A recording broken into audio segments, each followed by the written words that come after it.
Urgente em Israel, mergulhadores acabam de encontrar restos que podem ser do exército do faraó no Mar Vermelho. As imagens são assustadoras.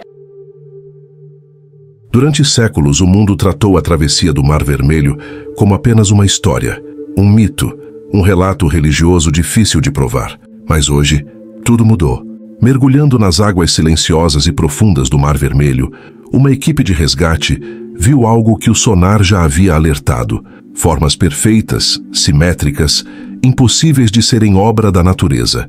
E quando os drones desceram, o mundo prendeu a respiração. Rodas de carroças, semi-enterradas na areia. Estruturas circulares cobertas por corais. E ossos, restos de cavalos, preservados no fundo do mar. A Bíblia disse que Deus lançou o exército de Faraó nas águas. E agora, parece que estamos olhando exatamente para essa cena congelada no tempo. Mas existe um problema. E é aí que tudo fica ainda mais assustador. Essa descoberta não é apenas histórica. Para muitos especialistas, é um aviso, um sinal sombrio.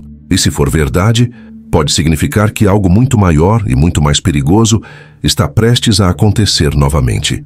E enquanto o mundo tenta entender o que essas imagens realmente significam, outra camada dessa história começa a emergir, uma parte que poucos conhecem e que pode ser ainda mais perturbadora. Porque ali, no fundo do Mar Vermelho, não estamos vendo apenas relíquias perdidas. Estamos olhando para uma tumba silenciosa. Uma tumba feita de areia, coral e tempo. A descoberta, para dizer o mínimo, é estarrecedora. Equipados com sonar de varredura lateral de última geração e veículos operados remotamente, os mergulhadores retornaram a um ponto marcado há mais de 40 anos pelo controverso explorador Ron Wyatt. Homem ridicularizado, desacreditado e chamado de fanático por muitos arqueólogos tradicionais. Wyatt jurou ter visto rodas de carruagens egípcias aqui mesmo, afundadas no leito marinho. Ninguém acreditou nele, até agora. Com detectores de metal varrendo cada centímetro do Golfo de Aqaba, essa nova equipe pode ter acabado de iluminar um dos achados arqueológicos mais extraordinários e mais inquietantes deste século.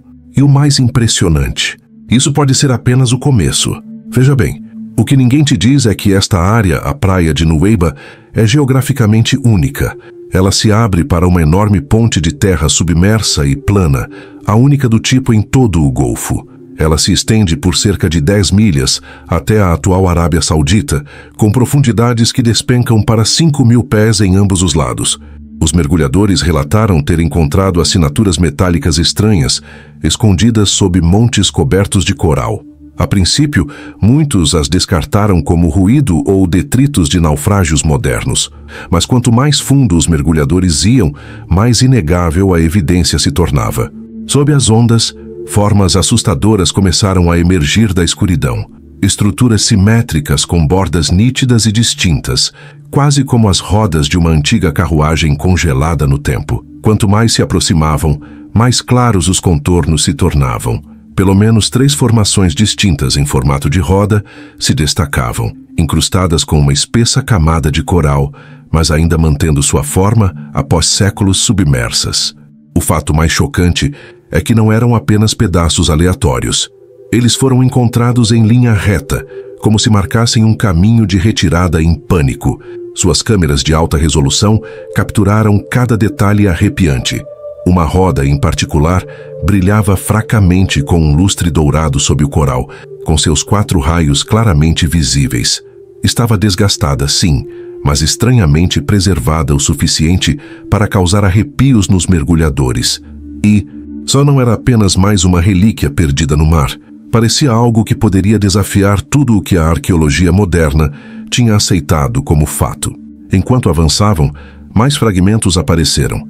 Pedaços de metal, eixos e até o que pareciam ser os restos de uma cabine de carruagem. Depois vieram os fragmentos de ossos, centenas deles que pareciam humanos e de cavalo, espalhados pelo leito marinho.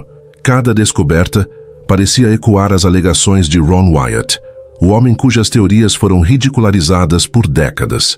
Esta é uma má notícia, foi o que se ouviu um mergulhador dizer no rádio. Para os crentes, o local era de tirar o fôlego, os restos físicos do exército afogado de Faraó do Êxodo bíblico. Para os céticos, era profundamente inquietante. E se o mundo estivesse errado o tempo todo? O motivo do aviso ameaçador ficou claro. Os artefatos estavam se desintegrando. Séculos de corrosão pela água salgada, marés implacáveis e o peso esmagador do silt haviam feito seu estrago. Estas não eram relíquias polidas destinadas a um museu. Muitas delas jamais sairiam do mar. O que restava eram fantasmas frágeis colapsando sob a pressão do tempo e o mais leve toque. Metalurgistas consultados remotamente confirmaram que alguns fragmentos correspondiam à metalurgia do Egito da Idade do Bronze Tardia. O crescimento de corais e crustáceos tornava a limpeza impossível sem destruí-los. Mas a imagem de sonar revelou os contornos inconfundíveis de rodas com 4 e 6 raios, a assinatura das carruagens militares egípcias. Eles até descobriram parte de um eixo firmemente preso no fundo do mar. O que muitos ignoraram a princípio foi a escala pura. Não era uma ou duas carruagens. O campo de detritos se estendia por quase 1 milha, mas o achado mais assustador de todos ainda estava por vir. O que encontraram a seguir era muito mais pessoal do que metal e madeira. Financiada pela fé, a missão em si foi planejada em segredo absoluto. No final de 2024, uma pequena equipe selecionada a dedo de mergulhadores de elite e especialistas em tecnologia marinha se reuniu em Aqaba, na Jordânia. O alvo deles, um trecho esquecido do Mar Vermelho perto da praia de Nuveiba, no lado egípcio do Golfo de Aqaba. Mas este não era um mergulho comum. Muitas pessoas são obcecadas por encontrar navios afundados ou tesouros piratas perdidos. Mas essa equipe era diferente.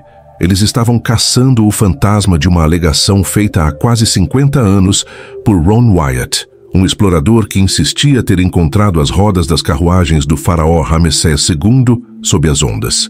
A equipe, uma mistura de engenheiros navais experientes, ex-mergulhadores militares e arqueólogos subaquáticos veteranos, partiu para ver se Wyatt estava dizendo a verdade. Seu arsenal de equipamentos era de ponta, custando bem mais de 10 milhões de dólares.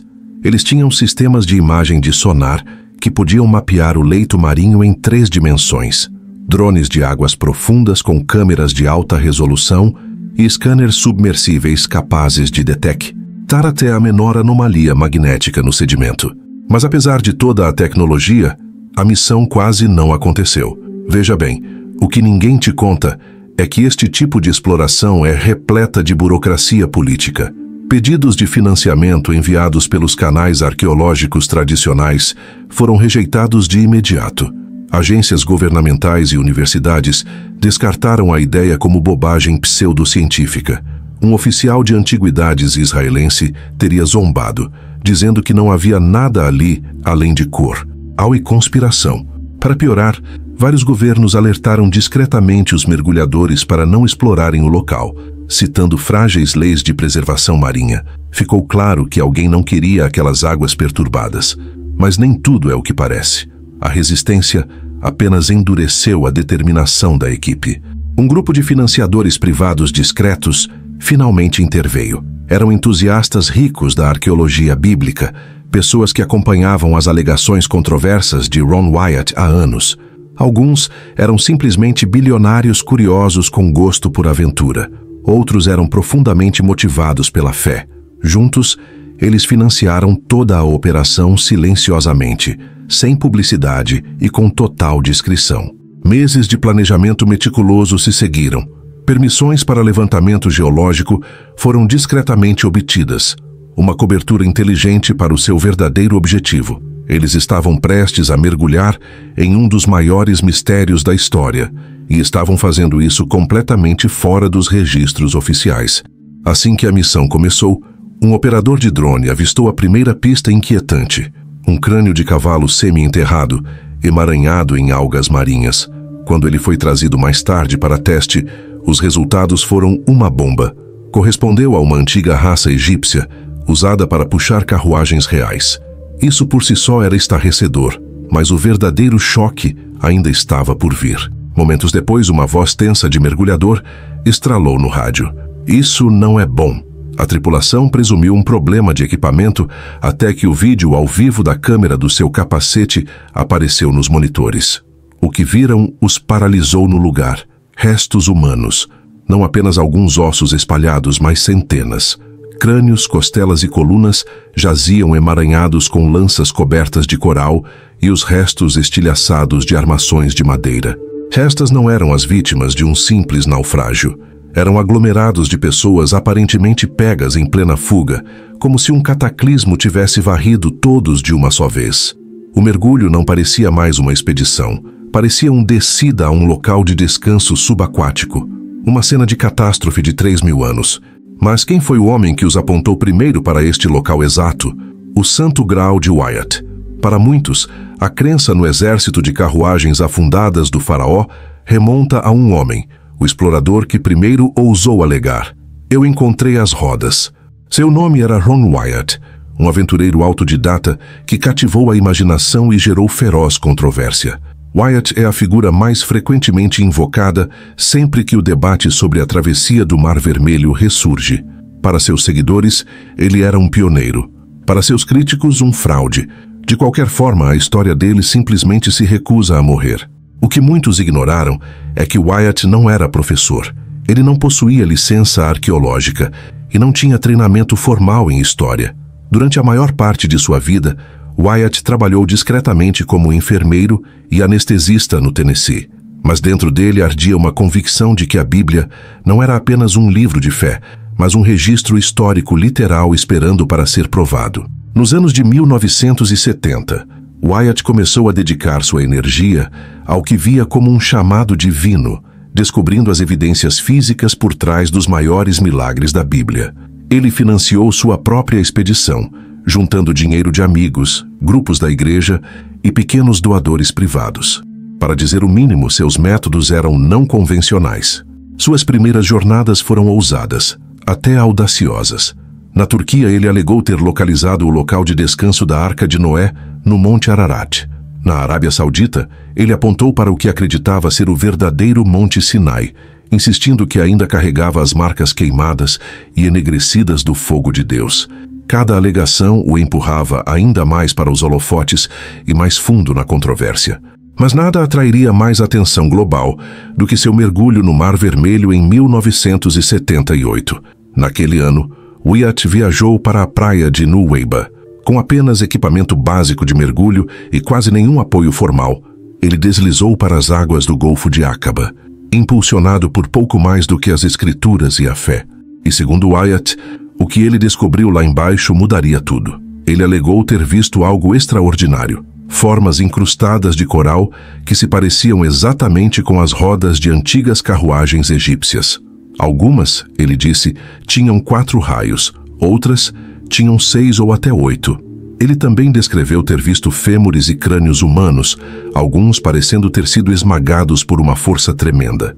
Talvez sua alegação mais ousada tenha sido sobre um objeto circular e brilhante, cintilando no fundo do mar, o que ele acreditava ser uma roda de carruagem folheada a ouro. Mas quando se tratou de provas concretas, o caso de Wyatt entrou em colapso. Ele nunca produziu fotografias certificadas que pudessem ser devidamente analisadas. Nenhum artigo revisado por pares jamais apoiou suas alegações. E apesar de décadas de especulação, nenhum artefato físico foi oficialmente recuperado do fundo do mar. Instituições oficiais lhe negaram acesso a licenças de escavação, e a maioria dos periódicos acadêmicos se recusou a publicar suas descobertas. Argumentavam que seus métodos eram rudimentares, suas ferramentas muito básicas e suas interpretações construídas mais na fé do que na ciência. Mesmo assim, sua história ganhou vida própria, espalhando-se por fotos granuladas e documentários de baixo orçamento. Para os crentes, Wyatt era um profeta moderno escolhido para confirmar um milagre surpreendente. Então, se ele realmente viu tudo isso, por que ele deixou no fundo do mar reescrevendo os livros didáticos? Então, se as alegações de Wyatt eram verdadeiras, por que esses artefatos inestimáveis não foram trazidos à superfície? Segundo o próprio Ron Wyatt, as águas do Golfo de Aqaba guardam bem seus segredos. Ele ofereceu 4 explicações principais. Primeiro, o coral. Ele insistiu que as rodas e os ossos estavam completamente incrustados em coral endurecido, o que preservou suas formas, mas as deixou impossivelmente frágeis. Tocar nelas, ele temia, faria com que desmoronassem em pó. Segundo, o risco de remoção. Wyatt acreditava que o próprio fundo do mar havia se tornado tanto um caixão quanto um escudo.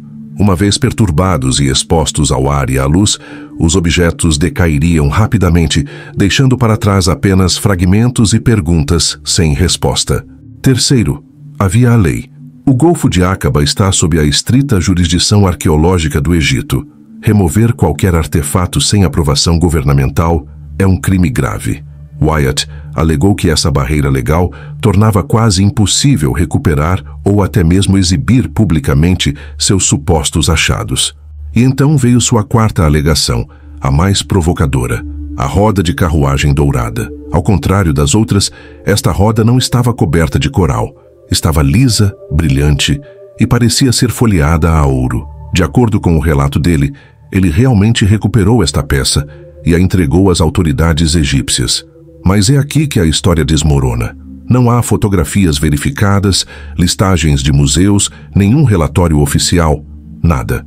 Isso nos traz de volta à recente expedição e ao aviso enigmático dos mergulhadores. Esta é uma má notícia.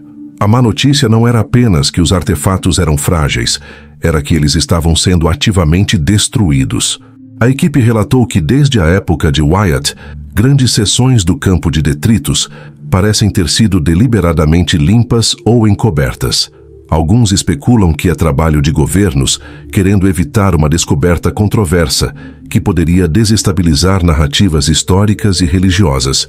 Outros sussurram sobre saqueadores. O fato mais chocante é que a roda dourada, se é que um dia existiu, desapareceu. O achado é uma má notícia, porque a evidência para um dos maiores eventos da história está desaparecendo antes que possa ser devidamente estudada. É aqui que a história fica realmente estranha. Algumas pessoas assistindo a isso provavelmente estão se perguntando: poderia tudo isso ter acontecido da noite para o dia? Poderia ser tudo uma farsa? A questão é que a resistência da academia mainstream tem sido intensa. Vozes proeminentes argumentam que, mesmo que os objetos sejam reais, eles poderiam ser de outros naufrágios mais recentes. Eles apontam que o Golfo de Aqaba foi uma movimentada rota de navegação por séculos. Mas estamos perdendo um detalhe-chave. Os artefatos são todos do período de tempo correto, do design correto, e encontrados em um campo de detritos maciço consistente com um exército em fuga, não com um único navio afundando. Esta descoberta não é má notícia porque possa ser falsa. É má notícia porque pode ser real. E se for, força uma pergunta terrível. O que mais nos disseram que não é verdade? É possível que a história, como a conhecemos, seja construída sobre uma mentira e que forças poderosas estejam tentando manter a verdade enterrada? Deixe-nos saber o que você pensa nos comentários. Não se esqueça de curtir e se inscrever.